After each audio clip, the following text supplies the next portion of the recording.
हाँ, तो बच्चों मैं आपको जैसे ये पढ़ा रही थी, इसके बाद वीडियो में थोड़ी प्रॉब्लम आ गई थी। आगे देखते हैं इससे। अगला है बच्चों अद्भुत रस से मैं आपको रीड करा देती हूँ दोबारा से। वही बता रही थी रस कौन सा रस है, कौन सा उसका स्थायी भाव है, कौन सा संचारी भाव है। तो ये लास्ट के जो 2-3 रह गए इन्हें बता दे रही हूँ। अद्भुत रस, अद्भुत का है विस्मय, स्थायी भाव। संचारी भाव में हर्ष, स्मृति, आवेग, शंका आदि। अगला रस है शांत रस, स्थायी भाव निर्वेद या वैराग्य। इसका संचारी भाव हर्ष, स्मृति, रति आदि।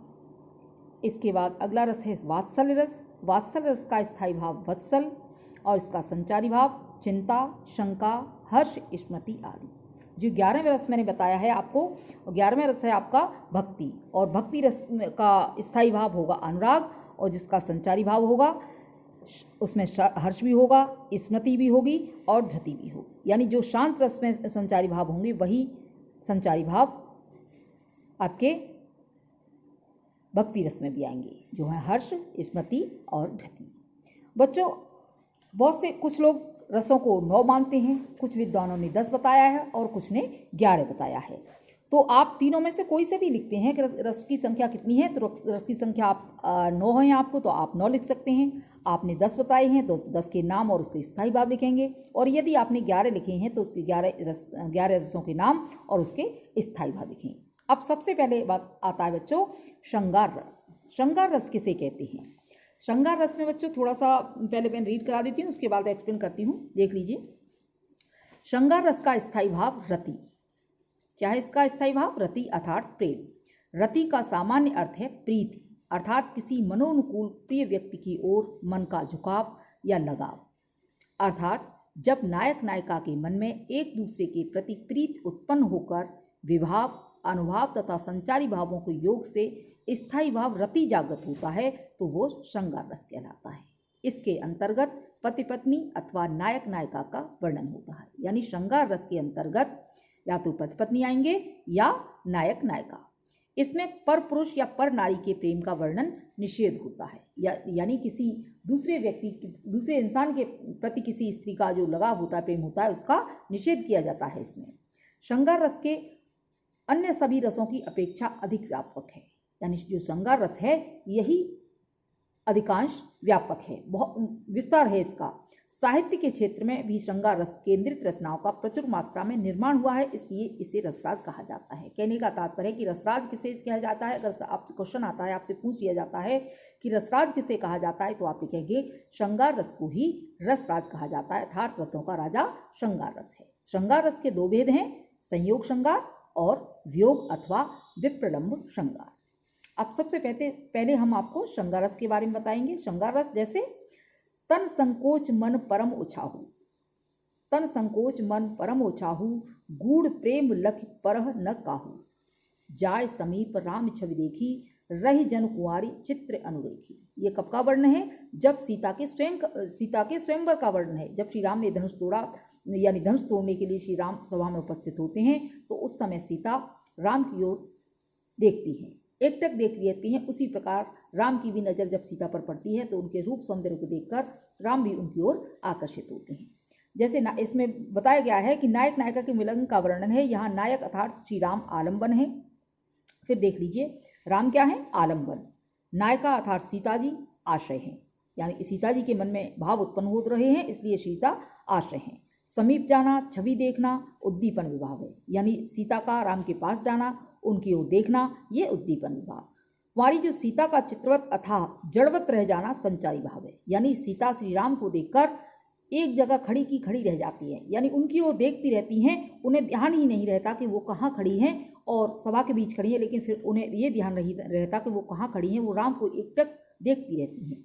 इसलिए ये जड़वत खड़े रह जाना ये संचारी भाव है। अतः यहाँ रति स्थायी भाव के कारण श्रृंगार रस की उत्पत्ति हुई है। तो यहाँ कौन सा रस है?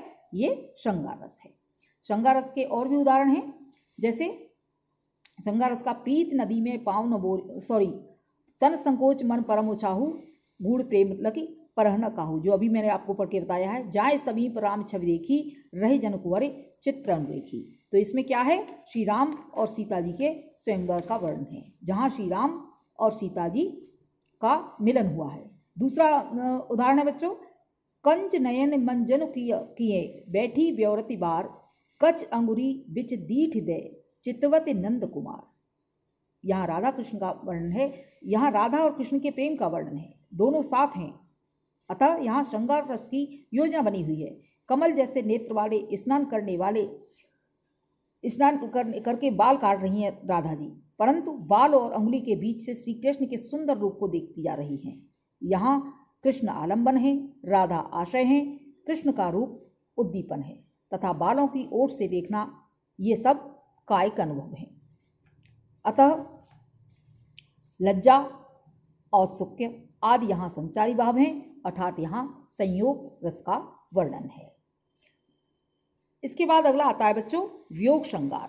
वियोग श्रृंगार कौन सा होता है?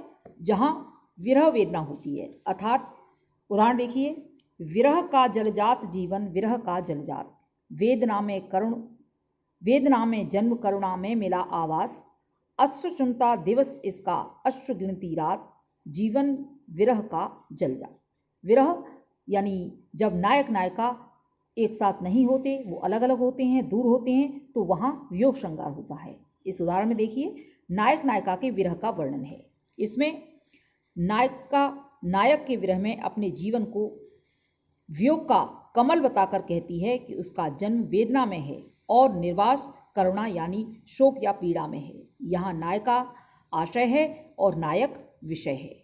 नायक से दूरी उद्दीपन है और वेदना पीड़ा अनुभव करना आदि ये अनुभाव हैं तथा विलाप करना रोना आदि संचारी भाव हैं। अतः यहाँ वियोग रस का वर्णन है। एक और उदाहरण आपको बताती हूँ वियोग रस का। सुन उद्धव की अकह कहानी, कान को थरानी को थान घरानी। दूसरा है प्रीत नदी में पाँव न बोर्यो, दृष्टि न रूप परागी, सूरदास अवला हम भोरी, गुर चाटी जो पागी। जो मैं आपको पढ़ा चुकी हूँ चैप्टर 1 में से सूरदास का पद है और सूरदास के चारों पदों में वियोग रस का वर्णन है, क्योंकि गोपियाँ श्री कृष्ण के विरह में पागल हुई जाती हैं, बावली हो गई हैं, उन्हें कुछ नहीं सूझता। वो उद्धव को भी उलाहने देती हैं, उद्धव पर भी व्यंग करने लगती हैं। इसलिए सूरदास के जो चारों पद आपको मैंने पढ़ा चुकी हूँ उसमें वियोग श्रृंगार रस का वर्णन है। ओके बच्चों, आज की वीडियो में इसमें इतना ही कराऊंगी। जो नेक्स्ट रस रह गए हैं उनको मैं नेक्स्ट वीडियो में कराती हूँ। जितना मैंने करा दिया उसको अच्छे से रीड कर लीजिए, समझ लीजिए, उसके बाद जो भी इसके नोट्स बनाऊंगी वो आपको मैं फॉरवर्ड कर दूंगी। ओके बेटा, थैंक यू।